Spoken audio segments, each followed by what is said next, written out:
목사님이 항상 가족들하고 함께 길을 걸을 때 하는 행동이 있습니다. 뭔가 하면 딸의 손을 잡고 걸어갑니다. 여러분들 잘 아시는 것처럼 목사님은 딸 바보입니다. 그래서 항상 딸하고 함께 손을 잡고 길을 걸어갑니다. 마트를 갈 때에도, 놀이터에 갈 때에도, 또 딸을 학교에 데려다 줄 때에도 항상 손을 잡고 걸어갑니다. 그런데 이렇게 손을 잡고 걸어갈 때에 딸이 하는 재미있는 행동이 있습니다. 무엇인가 하면요, 평소에는 혼자 걸어갈 때에는 그냥 평범하게 걸어가는 이 딸이 아빠하고 손을 잡고 걸어가면 이상한 행동을 합니다. 뭘 하냐 하면 어딘가에 올라가서 점프를 해요. 주변에 높은 난간이 보이면 거기에 올라가서 점프를 합니다. 길을 지나가다가 보도블럭 그 옆에 경계석 같은 그런 게 보이면 그곳을 아슬아슬하게 떨어지지 않으려고 하면서 그렇게 막 걸어가요. 왜 이런 행동들을 할까요? 답은 분명합니다. 아빠가 자기의 손을 잡아주고 있기 때문에 그렇습니다.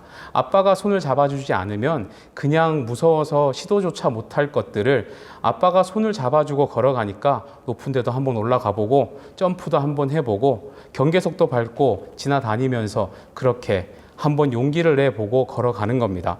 오늘 말씀은 이와 같은 동행에 관련된 이야기입니다. 여러분들 잘 아시는 시편 23편 말씀이에요. 여호와는 나의 목자시니 내게 부족함이 없으리로다. 이것이 여러분들의 신앙 고백이 되기를 원합니다. 그런데 이 말씀을 잘 보시면 이 분위기에 극적인 반전이 일어나고 있는 것을 우리가 볼 수 있습니다. 분위기가 갑자기 변하는 지점이 어디인가요? 2절 말씀과 4절 말씀이 분위기가 갑자기 확 변한다는 걸 알 수 있습니다. 2절 말씀을 다시 한번 봅시다. 그가 나를 푸른 풀밭에 누이시며 쉴 만한 물가로 인도하시는도다. 푸른 풀밭과 쉴 만한 물가가 나오죠. 그런데 4절 말씀을 보면 이렇게 분위기가 바뀝니다. 내가 사망의 음침한 골짜기로 다닐지라도 해를 두려워하지 않을 것은, 이 푸른 풀밭에서 쉴 만한 물가에서 사망의 음침한 골짜기로 변하는 겁니다. 대체 왜 이런 변화가 일어났을까요? 왜 갑자기 내 인생 가운데 푸른 풀밭과 쉴 만한 물가와 같은 삶이었는데 갑자기 왜 사망의 음침한 골짜기가 찾아왔을까요? 내가 뭘 잘못해서일까요? 아니면 내가 주님 손 잡고 가는 것을 놓았기 때문인가요? 아니면 목자 되시는 주님 말씀을 안 들어서 내 인생이 갑자기 푸른 풀밭에서 사망의 음침한 골짜기로 변했을까요? 대체 2절과 이 4절 사이에 어떤 변화가 있었길래 이 푸른 풀밭과 같은 너무 좋은 환경에서 사망의 음침한 골짜기가 되었냐 하는 겁니다. 정답은 뭐냐면요, 아무 일도 없었습니다. 아무 일도 없었는데 불구하고 푸른 풀밭이 사망의 음침한 골짜기가 되었어요. 뭘 잘못해서가 아니고요, 우리가 손을 놓아서도 아니고요, 목자의 말씀을 안 들어서도 아니라 그냥 그렇게 변하는 거예요. 왜요? 그것이 우리의 인생이기 때문에 그렇습니다. 우리가 아무리 목자와 같이 함께 걸어가는 인생이라고 할지라도 우리 인생 가운데는 푸른 풀밭과 쉴 만한 물가와 같은 인생의 시간도 있는 거기를 걸을 때도 있지만 때로는 사망의 음침한 골짜기를 걸을 때도 있더라는 겁니다. 내가 아무리 사망의 음침한 골짜기를 걷기 싫어도 때로는 내가 그 길을 걸어가야 할 때도 있더라는 겁니다. 그러면 이렇게 질문할 수 있죠. 내가 사망의 음침한 골짜기를 걷고 있을 때에는 주님이 나와 함께하지 않으시는가? 주님이 나를 인도하지 않고 있는 것인가? 내가 주님의 손을 놓아버린 것인가? 주님이 나를 외면하고 계신 것인가? 그렇지 않다는 겁니다. 하나님은 내가 푸른 초장에 있을 때도 나와 함께 하셨고 내가 사망의 음침한 골짜기를 걸을 때에도 함께 하시는 분이라는 겁니다. 분명히 이 사실을 믿을 수 있기를 바랍니다. 4절 말씀을 다시 한번 보겠습니다. 4절 이렇게 얘기합니다. 내가 사망의 음침한 골짜기로 다닐지라도 해를 두려워하지 않을 것은 주께서 나와 함께 하심이라. 주께서 나와 함께 하심이라. 주의 지팡이와 막대기가 나를 안위하시나이다. 내가 사망의 음침한 골짜기로 다니는 그런 인생을 걸어간다고 할지라도 결코 두려워할 필요가 없습니다. 왜 그렇습니까? 하나님이 나와 함께 하시기 때문에 그렇습니다. 심지어 하나님께서 그냥 함께 하시는 것이 아닙니다. 무엇으로 우리와 함께 하십니까? 주의 지팡이와 막대기로 함께 하신다는 겁니다. 여기서 지팡이와 막대기로 나를 지켜주신다는 것이 무엇을 의미하냐면요, 얼핏 보면 이 두 가지가 굉장히 똑같은 것 같습니다. 비슷하죠. 길게 생겼고 딱딱한 나무로 되어 있고 뭐 지팡이나 막대기나 똑같은 것을 얘기하는 것이 아닌가라고 생각할 수 있습니다. 예전에 목사님도 그렇게 생각했습니다. 그게 아닌가? 그런데 예전에 목사님이 성지순례를 갔을 때에 지금도 현지에서 목동을 하고 있는 사람들이 지팡이를 따로 챙기고 막대기를 따로 챙기고 이렇게 양치기를 하는 것을 본 적이 있습니다. 이 두 가지의 용도가 달라요. 뭐냐 하면요, 첫 번째 지팡이의 용도는 양떼들을 지키는 용도입니다. 무슨 말이냐 하면 이 양떼들을 해치기 위해서 찾아오는 일이나 늑대의 무리들을 물리치기 위한 용도로 쓰는 것이 지팡이입니다. 목자는 양을 지키기 위해서 최선을 다하죠. 어쩔 때는 생명도 걸죠. 과격하게 행동해서라도 양떼들을 해하려고 하는 모든 것들을 지키려고 할 겁니다. 그때 쓰는 것이 지팡이입니다. 그런데 여러분, 이 막대기의 용도는 달라요. 막대기는 누구를 위한 것이냐면요, 이 바로 양들을 위한 것입니다.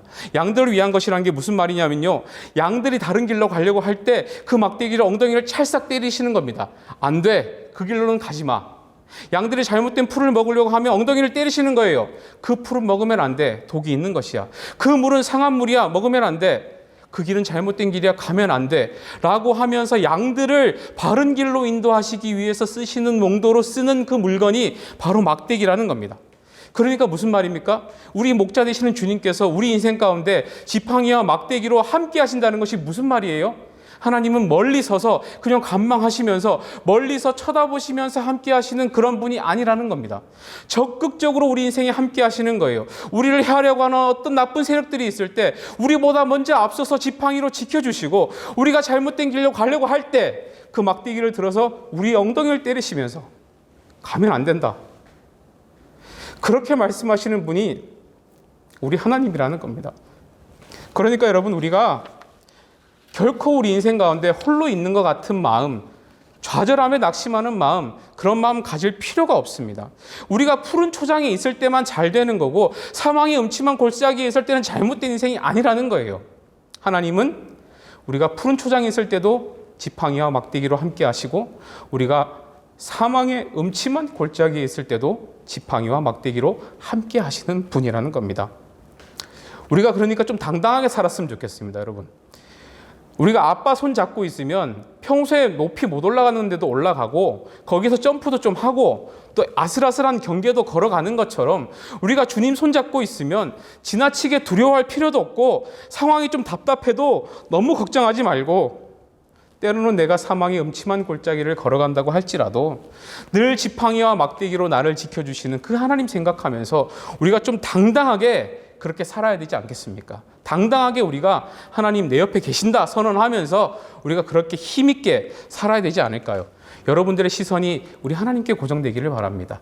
여러분들의 시선이 정말로 위에 계신 우리 하나님을 볼 수 있기를 바랍니다. 그냥 멀리서 보고 계신 우리 하나님이 아니라 지팡이와 막대기로 우리의 엉덩이를 때려가시며 때로는 우리를 삼키려고 하는 그 악한 것들을 하나님께서 막아주시며 그렇게 가고 계시다는 것을 분명히 믿을 수 있기를 소원합니다.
생명과 영혼을 드리는 그 길